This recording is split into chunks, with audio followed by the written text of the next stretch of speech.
Hello and welcome to Math with Mrs. Havrilla. This is Mrs. Havrilla and today we completed Unit 1, Lesson 5. In this lesson, we learned how to multiply the area of the base in a rectangular prism by its height in order to find the volume.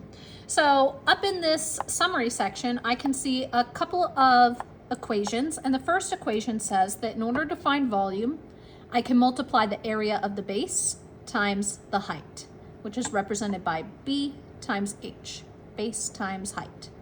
Now, when I say area of the base, I know that area means length times width. So when I see this equation below, where it says that I can find volume by doing length times width times height, that's very similar to what I'm doing up here when I find area times height, since area is length times width. Today, we're going to be talking about a few prisms and finding the volume based on its base and its height. So for number one, it tells us that this is the base of a rectangular prism, and we have to fill in the volume depending on a couple of different heights that that prism could have. So the first thing that I'm going to do is I'm going to kind of draw this prism, and let me even do it on my whiteboard so it's nice and big. What I'm going to do is I'm going to kind of draw out a prism to represent this problem. So I'm going to start by drawing myself a little rectangle here. I'm going to draw my angled lines that represent my width, and then I'm going to close it off. Okay. So here is the rectangular prism. And when I'm looking at the area of the base here, I can see that it's 5 across and it's 6 in width. So when I'm writing that out on my rectangle, I have a length of 5 and I have a width of 6. And I can even label that here on my page, where I have 5 as my length, I have 6 as my width. In order to find the area of the base, I have to do 5 times 6, length times width. Well, 5 times 6 is 30, which means the area of the base is 30. And what I'm now going to have to do is I'm going to have to take the area of the base, because I know that base times height is volume. I'll say 30 times whatever the height is should give me my volume. In this case, it's telling me that my height is 2 to start. So what I would do is I would do 30 times 2. Now, that's actually represented here in my picture. I'm saying the height is 2. So over here, I'm going to fill in 2 as my height. 30 times 2, and my volume ends up being 60. Now I have another one. It's saying that my height is now 3. So I'm going to cross out my height of 2, and I'm going to turn it into a height of 3, which means in my equation, I have to change that height to a 3. And now I have 30 times 3, which I know I can do 3 times 3, which is 9, add the 0 onto the end, and that ends up being 90. For the next one, I have a height of 6, so I'm going to cross out my height of 3. I'm going to make a height of 6. Same over here in my equation, changing it to 6. And now I'm going to use that rule of 0 again, covering up the 0 and doing 3 times 6, which is 18, and popping the 0 onto the end to make it 180. And then lastly, I have a height of 8, so I'll go ahead and fix my height and make it 8. And then I'll fix it over here, making it 8.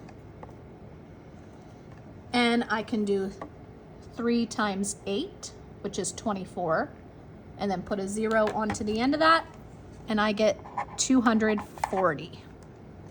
So my table is now filled in for my prism, assuming I have all of these various heights. All right, moving on to the back.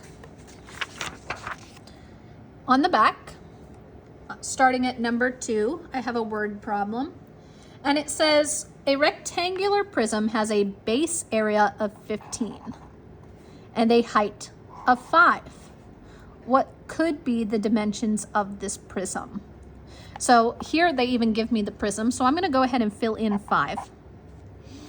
And for base area, I know that base equals length times width. So I need two numbers that when multiplied together are going to give me 15. Well, right away, looking at my options, I'm going to start with the height because that's the one I definitely know. I know the height has to be 5 according to my problem. So if I'm seeing height of 5 for A, height of 5 for B, height of 5 for C, here I have a height of 15, which means it cannot be D. I'm going to strike through D. Now I have to compare the differences here, and I know that the area of the base has to be 15, which means I need two numbers, my length times my width, which equal 15. That means that I can't have a length of 15 and a width of 15, because what I would be doing is multiplying those two numbers together, and that's going to be much larger than 15. That leaves me with B and C left. Well, right away, I'm noticing for C, they have 12 and 3. And if I add 12 plus 3, that gives me 15. But I know I have to multiply in order to get 15. So it can't be C. That leaves me with B. And when I take 5 times 3 and fill in my blanks with my length times my width, that does equal 15. So that means my answer must be B. Number 3.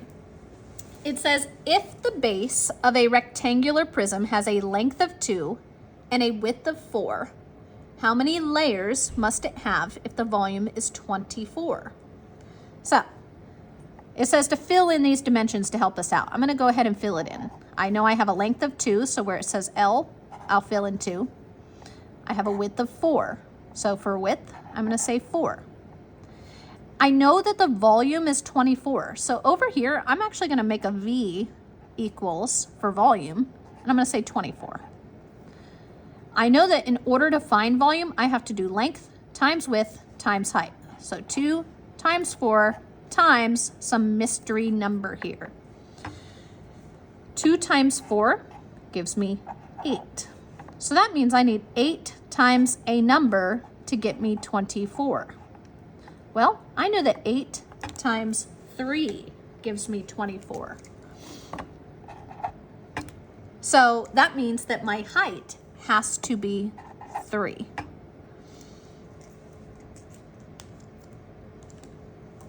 All right, number 4. If the base of the rectangular prism has a length of 6 and a width of 2, how many layers must it have if the volume is 48? I'm going to use that same strategy. I'm going to fill in my length, I'm going to fill in my width, and that's going to help me find my height. And I'm going to make sure that I don't have as much room here, but I'll add that V, and it's going to equal 48 this time. My length is 6, my width is 2. I need to know what is the height. Well, I know that 6 times 2 equals 12, and 12 times something, that's going to be my height, is going to equal 48. So, because I know my 4's times tables, I know that 12 times 4 equals 48, so my height is 4. Last one, number 5. It says to use this rectangular prism that's pictured to answer the questions that follow. They first want to know what is the area of the base. So let me go ahead and highlight the base. The base is this entire bottom layer. And in order to find the area, I know that area is length times width. I'm going to kind of put that up there, length times width. Well, if I'm looking at my paper, I know that my length is 1, 2, 3, 4, 5. I know that my width is 1, 2, 3, 4, 5. So to find the area of the base, I'm going to have to do 5 times 5, which is 25. Now I have to figure out the height. for the height, that's my vertical line going up and down. So I'm just going to count 1, 2, 3, 4, 5, 6. So my height is 6. And then the last is to write an expression that I can use to calculate the volume of the prism. So if I know that the height is 6 and my length and width are both 5, my expression could be 5 times 5 times 6 if I'm doing length times width times height. And I'll even kind of label that underneath. Length times width times height. Or maybe I want to use that area of the base strategy. Well, to find the area of the base, I would do length times width, area. 5 times 5 is 25. So I could also say that an expression to find the volume would be 25 times 6, because I take the area of the base and I multiply it times the height. So I would have accepted either of these equations. And then if for extra bonus points you wanted to actually find the volume, you would have to do 25 times 6, and you would find that the total volume is 150. And that's all we had today. So be sure to check in again next time for help with your homework.